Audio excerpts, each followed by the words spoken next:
it. 'Cause it was there. We're Art Sluts. Welcome back to part 2 of my interview with Vanessa Briscoe Hay. Listen in as we discuss the Athens music scene, restoring tracks from old reel-to-reel tape, COVID, and more. Right. And us, we still have so many great bands and musicians here. I mean, it's like crazy, really. Right. The number of people we have here who play. But you really can't make a living here in town being a musician, pretty much. You have to take it out on the road, or you have to have some product or whatever. Mm-hmm. I think it's, for the most part, pretty hard to make a living as a musician in general, especially... you guys were very true to your core and sticking with your like musical morality, maybe just like how REM, that you weren't going to let people tell you what direction you were going in. Right. Because they'll do that if you let them. But we were very fortunate to work with Danny Beard, who didn't do that. He did not do that. Wow. He just, like, whatever we wanted to do, that's what we got to do. And, now I'm lucky to be working with a subsidiary of New West Records, Strolling Bones Records, and they pretty much let me do what I want to do, too. Well, you are a queen of the punk scene, so you should be able to do whatever you want. Yeah, Danny Beard, that whole progression, it was like, I mean, I knew the name, I knew Wax and Facts, all of that, but it's like, wow. So his first record he did was Rock Lobster, right? Lobster, and then he did Kevin Dunn and the Regiment of Women. These were singles. And then he did a single for the B-52s, which was a top-selling independent single at the time. And then, when they signed with Warner Brothers, couldn't put it out anymore. And then the third one was Pylon. And then I forget how it went after that. I guess Method Actors maybe, and some other people. But we were the first album that they put out. We're real fortunate. He had a young woman in radio at the time who came down and helped him, Kate Ingram, who managed to get us on a lot of college radio. Oh, that's great. And she's from Georgia, Kate Ingram? Well, I'm not exactly sure where she's from, but at the time she was working for a big station up in Boston. Mm-hmm. And now she's over in, I believe, Bellingham, Washington. Oh, wow.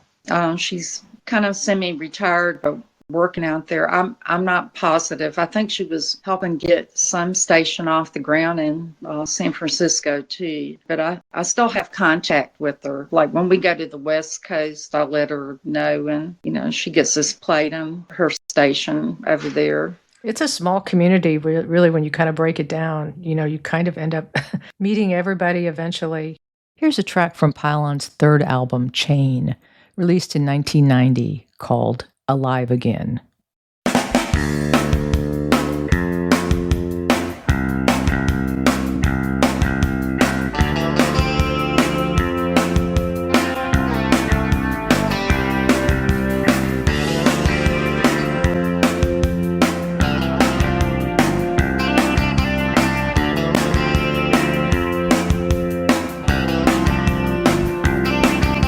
Machine made outsider stuff.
So I know that like the early punk scene was absolutely everybody I've talked to from that time period who was a working musician or artist or dancer or performer. There was such a collective of different people from different communities. Whereas now, I guess now it's kind of coming back together. In fact, now it seems a lot like the 80s. But anyway, the point I was going to make was that did you encounter any kind of issues being female in the industry? Obviously probably not from the players in the underground world, but have you encountered anything that changed your course or changed how you think about things? Well, I did run into a whole lot of that, and I have to say that's because I was working with the guys I worked with. We just didn't put up with it. I do remember very early on up in Philadelphia, one time there was a sound guy, and he said, "Honey, put your lips a little closer to the microphone. We can wipe the lipstick off later," and that type of thing. And the whole band just turned their backs on him, and they walked over to me, and they were like, "What do you want to do?" I said, "Let's just get sound check over." And they were like, "Okay, let's just get it over with." And he was just frozen out after that by the guys, But back at that point in time, in that post-punk period, I mean, there were quite a few sound people who were females. There were quite a few club owners and booking agents who were female. So I didn't really honestly run into a whole lot of that. I know maybe probably some other people did, and I'm not downplaying that it didn't happen, sexism in rock and roll, but I didn't run into a whole lot of it, honestly. That's great. Well, and there are, that's kind of an unknown fact that you pointed out, which is there are so many women who have been in the industry behind the scenes, even when time periods where there weren't as many female players. Of course, that's changed a lot. So yeah. And then Supercluster, I had 2 women in the band, and in Pylon Reenactment Society, I have another woman who also worked with me in Supercluster, Kay Stanton, who is a wonderful bassist. She doesn't put up with any of it, Good. That's good. Volume was released originally on Gyrate and then remastered for the 2020 release of Box.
So I like to ask everybody, and you being a nurse, this is kind of a twofold question, but did you have any instinct or desire to go back to nursing during COVID? That's part one. And part two is, everybody has a COVID story. Tell me your story, your COVID story. Okay. I've got no business going back to nursing. Well, I'm 70 years old right now, and it's really not a job for older women just because of how backbreaking and the long hours. But I kept my license up through COVID just in case they needed somebody to give shots or whatever. And I did apply to do that, but they had plenty of people already. A lot of people came out of the woodwork, out of retirement, to do that. And I guess pharmacies and stuff taught techs and whatever how to give shots, although I give a really good shot, I'm told. And my COVID story, as far as my husband and I were older, and we had a daughter living with us, and we just stayed as a pod. We didn't go out until we were able to get, the vaccine was available, because we didn't want to get it. Now, I didn't get COVID until I think about 2 years ago. Right. And I think because of the vaccine, it was a fairly mild case. But I came back from tour, and then I came down with COVID. Oh, right. And did you, I was trying to make sure I got the sequence right, but it sounded like that maybe you were in kind of a songwriting phase right before the pandemic started. Yes, and we were about to go in and record this album that came out in 2024, but because of the shutdown, we didn't have rehearsal or anything together, and two of our members went away to do what they wanted to do, and we brought in the guy who had originally played drums for us, who had to fall by the wayside because he needed shoulder surgery. So then we had to learn all that material again, and then we wrote some material. And then Jason and I, during the pandemic, had remotely together been putting together what became Box for Pylon. And that came out, and I guess it was later in 2020, But I've been working toward reissuing our stuff for years. Box is a 2020 Pylon release on New West Records, of 47 carefully curated remastered songs and a book detailing the band's history and various artifacts. Here is Gravity, originally released on Gyrate in 1981.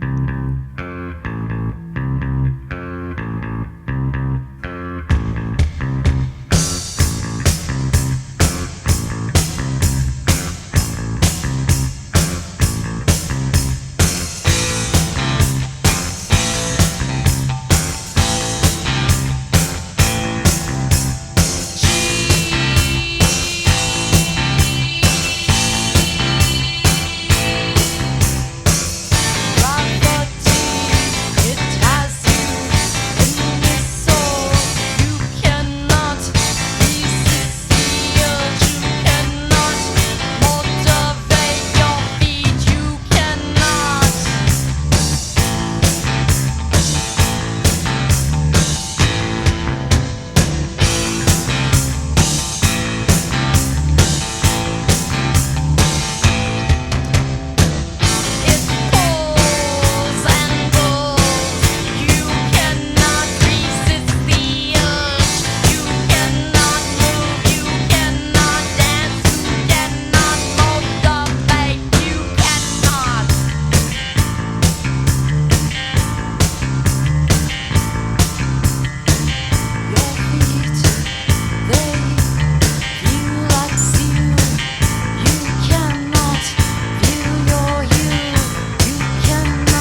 but we'd been encouraged by New West Records, by Brady Brock, to actually make a book. So then I was going through all the ephemera, and I was typing up stuff, and I'm not a good typist, and trying to help find things, just assisting the other people. I was more on the sound team rather than the vision team, with Jason E. Smith, and we were listening 3 tapes, and then he went and took them off the original mix down reels and restored them and remastered them. And it's a good thing he took those off and digitized them, because they were right on the verge of being lost. Wow. They had to be baked in an oven. Oh, wow. And, it was kind of an experimental thing. You don't know how well it's going to work. You might have to bake it a little longer or whatever. Right. Or some of the reels were not, they were kind of like. So that works. That they didn't have, you didn't know what was on some of them. They'd taken some of them off and put them on other reels to Wow. Make other records or find other things. So it was like a real Easter egg hunt. Well, and the reels, as it's a limited amount of space. There's no like undo or anything. You got to use as much of that as possible. So yeah, unfortunately, a lot of stuff did get reused. So that stuff's so expensive. Well, that's great that you were able to retrieve that. And so the most recent album is Magnet Factory, right? That's right. That came out February 2024. I like it. Oh, thank you. I'm so glad you like it. It's really good. I did my first listen, but I'm definitely going to be in rotation for a few days. I really like it.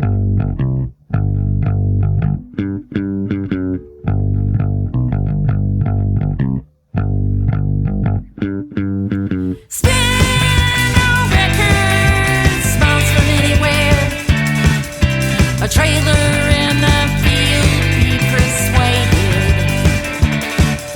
Remember who you are, angel from nowhere. Flowers grow everywhere. Dance alone in your room, fall without a care. You must be brave to live out here, to get away, get away.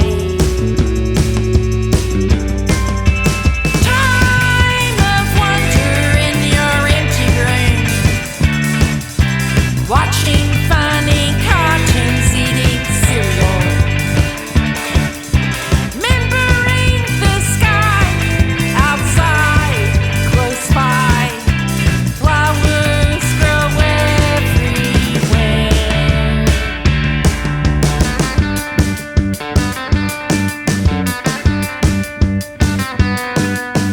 Don't be afraid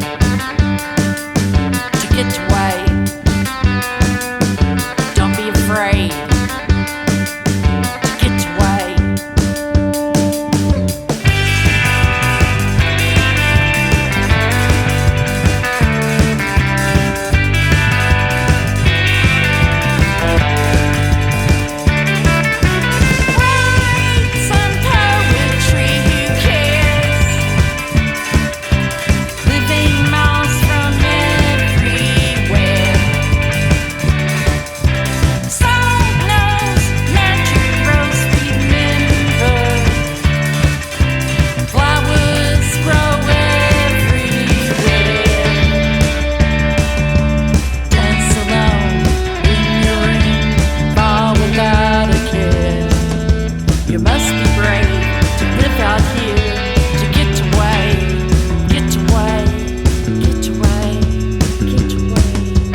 was Flowers Everywhere from the long-awaited 2024 Pylon Reenactment Society release, Magnet Factory.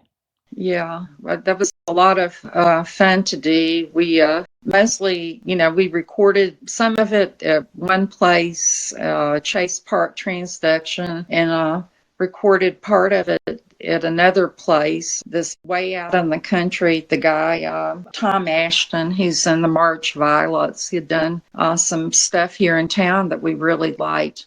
And so then we took all of that and went back into Chase Park Transduction and, did a little more recording and remixing of it. So I guess that was about a year and a half long process. And then we found a home for it at Strolling Bones Records. And it took, from that point, it took about a year until it came out. So I was real happy with it. In the meantime, but also released the only Christmas song I've ever done called Christmas Days. Oh, cool.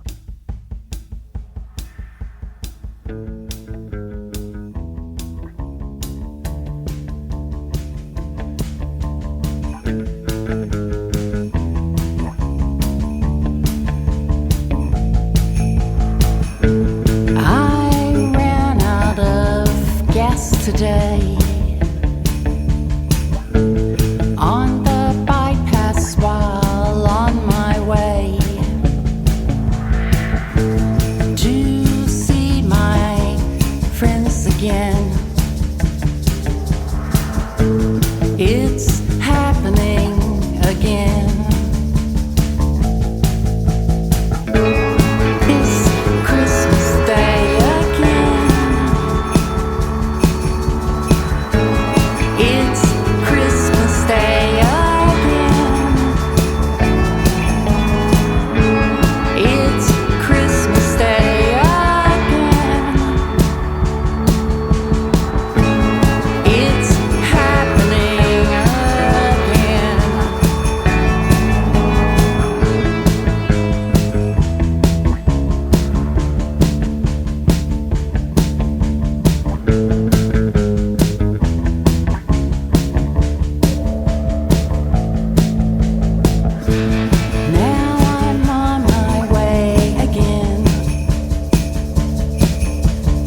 It was recorded at one of those sessions. We'd just written that song and went in. It was kind of like almost a Pylon kind of thing to do. And so that's just a digital single.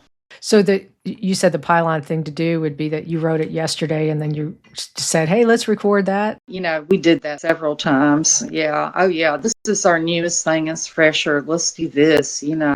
Our first single was like that. We'd rehearse something to death, and then we're like, this sounds dead. Danny, can we record 2 other songs we just wrote? And he was like, okay, That's a really great instinct to have, It's good that you had that early on, some people don't learn that until later. Less is more, or go with the flow, Yeah.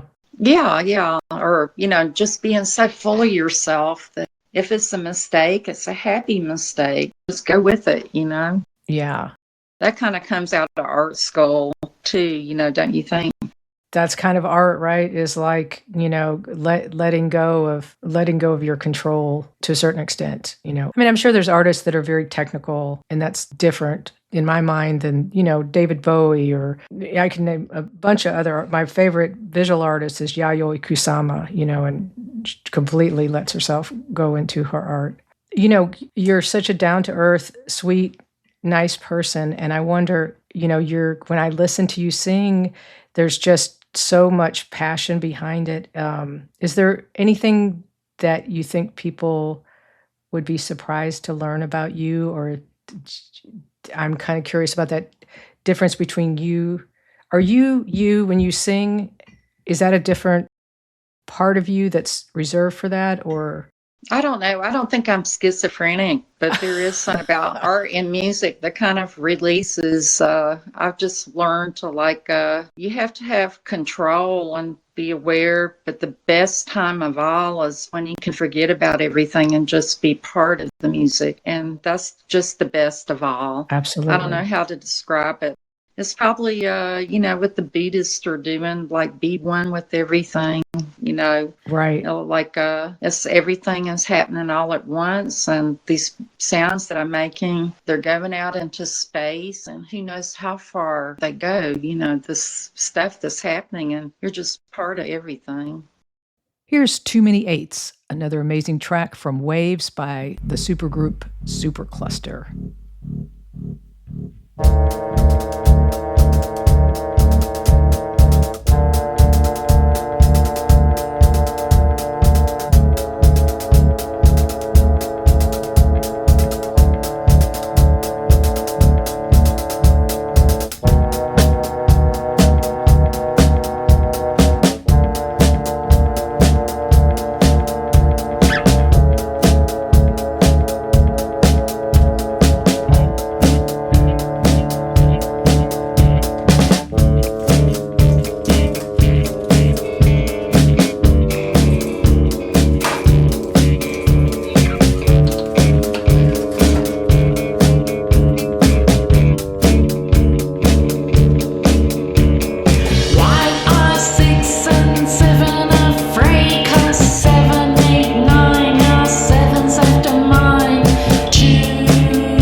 and that energy is super powerful, in and of itself, whether it's recorded or not. It's just that the action of it is really amazing.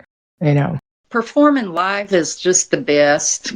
Yeah. But it is a thing, it's like I was joking with Linda Hopper the other week. We were talking about singing these songs with Michael Shannon and Jason Narducci. That's so cool. I know, it was so much fun. I love that. I was like scared to death, but I have, terrible fright and stage fright before I go on. But I was telling her, whatever it is, it's always just going to be over in 5 minutes anyway. You just got to get through it, and then, you can relax. Wow, you still have stage fright. I always have had stage fright, but I don't really like, it's more internal. I don't like pace around or walk at walls or bite people's heads off. I just sit over there real quiet and just try to breathe and get myself to relax. And then once I walk out on stage, it goes away usually. Oh, I know. Then you get in your head and you're like, what, am I in tune? Does it sound okay? Yeah. Unless I can't hear myself. And then I was like, oh my gosh. Yeah, that you absolutely holy right. guacamole. Yeah. Oh my goodness. What are we going to do now? For everything you've put out sounds great. And it's very versatile too.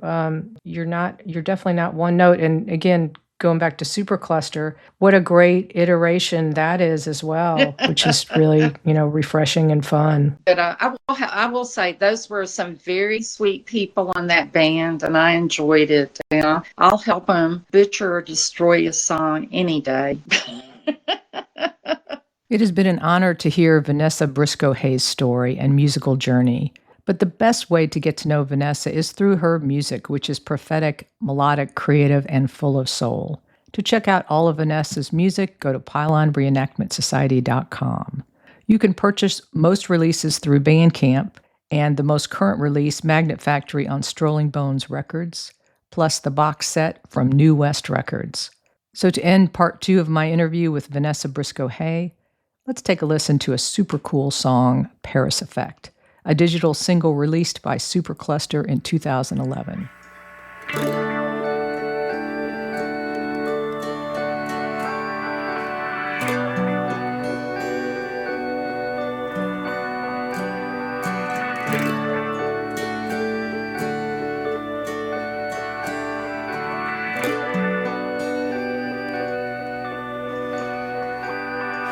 Paris Effect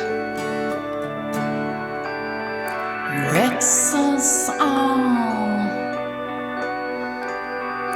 Paris Effect,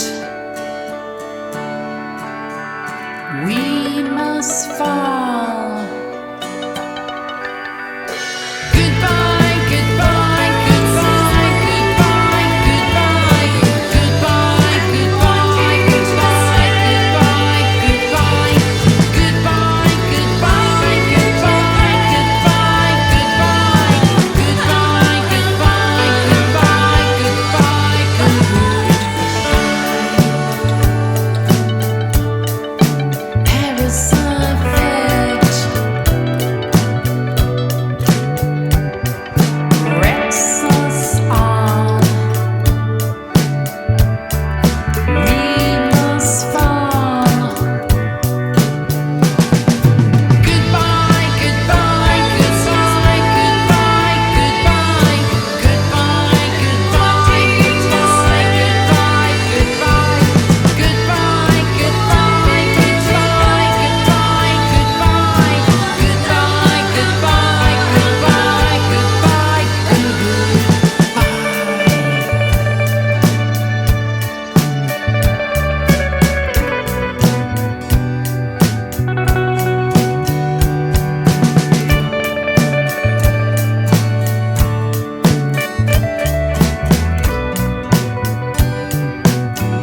Thanks for listening to Art Sluts Radio. Hey, if you identify with the Art Sluts, explore our herstory at artsluts.net. That's ARTSLUTS.net. And purchase downloads of our music wherever you stream music. All contributions and purchases will go to support Planned Parenthood. Currently, 21 states have limited access to women's health care, including abortion, and 15 of those have a total ban. Talking about your abortion experience, voting and donating to support abortion rights will make a difference. I hate